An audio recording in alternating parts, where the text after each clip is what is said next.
Hi hello friends, ఈరోజు అయితే మనం మష్రూమ్ కర్రీ అయితే చేసుకుంటున్నామండి. మష్రూమ్స్ని నేను ముందుగానే ఉడకపెట్టుకొని సన్నీళ్ళలో అయితే వేసి పెట్టుకేసుకున్నానండి. ప్యాన్ పెట్టుకొని ఆయిల్ వేసుకొని కొంచెం జీలకర్ర వేసుకొని వేరుశనగ పప్పులు కొంచెమేమో ఎండుమిరపకాయలు ఒక 6 ఎండుమిరపకాయలు తీసుకున్నానండి. టమోటాలు ఒక 2 తీసుకున్నాను. అందులోనే లవంగాలు, దాల్చిన చెక్క, యాలకులు వేసేసుకొని పేస్ట్ చేసుకున్నానండి. పేస్ట్ చేసేసుకొని ఆయిల్ వేసేసుకొని ముందుగానే ఉల్లిపాయలు కోసేసుకొని కొంచెం ఫ్రై చేసేసుకొని తర్వాత ఈ పేస్ట్ అయితే వేసేసుకున్నానండి. పేస్ట్ వేసుకున్నాక ఆయిల్ పైకి వచ్చేసింది కదండి. ఇప్పుడు కొంచెం ఉప్పు, కారం, పసుపు అయితే వేసేసుకుందాము.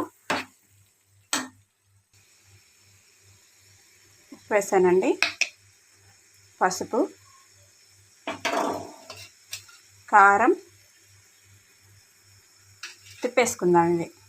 ఇందులోనే బటర్ ఉంటే వేసేసుకున్నాండి. నాకు బటర్ లేదని ఒక స్పూన్ నెయ్యి అయితే వేస్తున్నాను.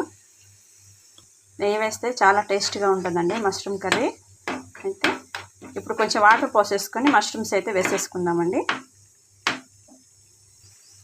వాటర్ అయితే పోసేసుకుంటున్నానండి.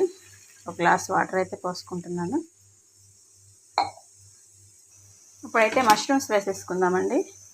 మష్రూమ్స్ అయితే వేసుకుంటున్నాను. ఈ టైంలో అయితే పచ్చిమిర్చి వేసేసుకుందామండి. ఇప్పుడు వేసుకోవాలి పచ్చిమిర్చి. కొంచెం అంటే కొంచెం ధనియా పౌడర్ వేసేసుకుందాం.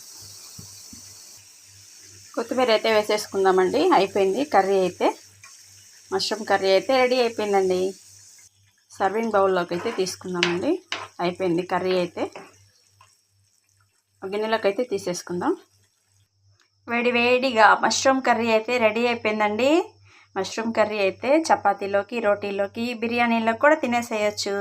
ఇలా చేసుకోండి. చాలా అంటే చాలా టేస్ట్గా ఉందండి. చాలా అంటే సూపర్గా ఉంది. ఓకేనండి. వీడియో నచ్చినట్టయితే లైక్ చేయండి, షేర్ చేయండి, సబ్స్క్రైబ్ చేసుకోండి.